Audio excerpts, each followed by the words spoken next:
L'hypnose et les émotions. L'hypnose et les émotions, c'est quelque chose de particulier. L'hypnose permet d'aller résoudre des émotions du passé. Et la résolution est en général immédiate. À la fin de la séance, le résultat doit être présent.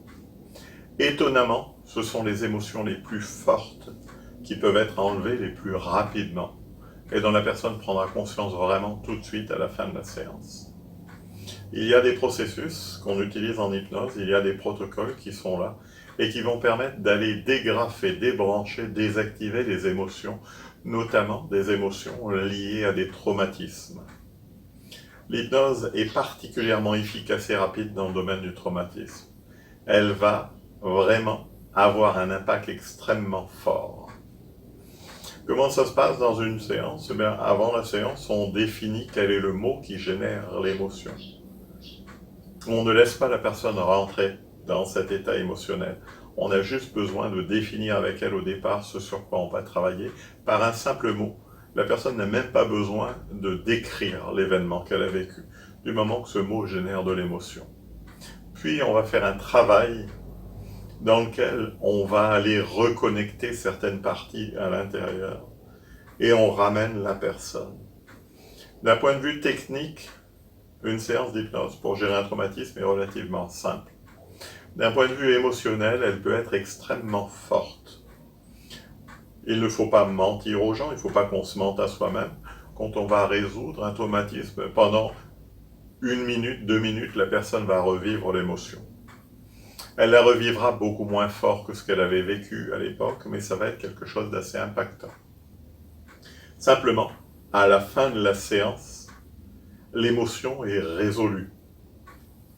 Et c'est ça qui est impressionnant dans l'hypnose ericksonienne, c'est que quand on sort d'une séance d'hypnose pour résoudre un traumatisme, à la fin de la séance, l'émotion n'est plus là. On a été secoué. La séance, c'est un petit peu comme si vous passiez dans une machine à laver. Ça secoue de partout pendant la séance, qui dure 15 minutes. Et à la fin de la séance, on ressort et on se rend compte qu'on a été vraiment physiquement secoué, on peut être très fatigué physiquement. Par contre, l'émotion, elle, l'émotion qui devait être traitée, n'est plus là. Très souvent, à la fin d'une séance d'hypnose sur un traumatisme, l'émotion est à 10 au départ. À la sortie de la séance, elle va être à 3, 4. 5 minutes après, elle est plus qu'à 2. 10 minutes après, elle est devenue à 1. Et très souvent, quand la personne repart, au bout d'1 heure, l'émotion a complètement disparu. Ça peut être déstabilisant, mais en même temps, c'est rassurant. Quand on fait ce genre de séance, le résultat est surprenant.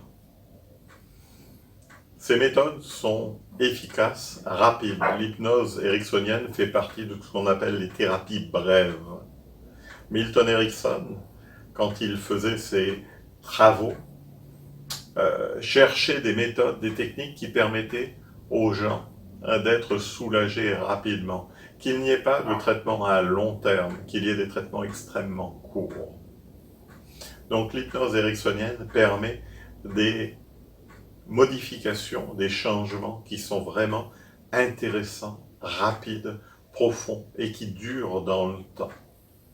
Si vous avez des choses lourdes à évacuer, n'hésitez pas, trouvez un bon thérapeute et allez faire une séance avec lui. Le résultat sera surprenant. Je vous remercie de votre attention et je vous dis à bientôt pour un autre module.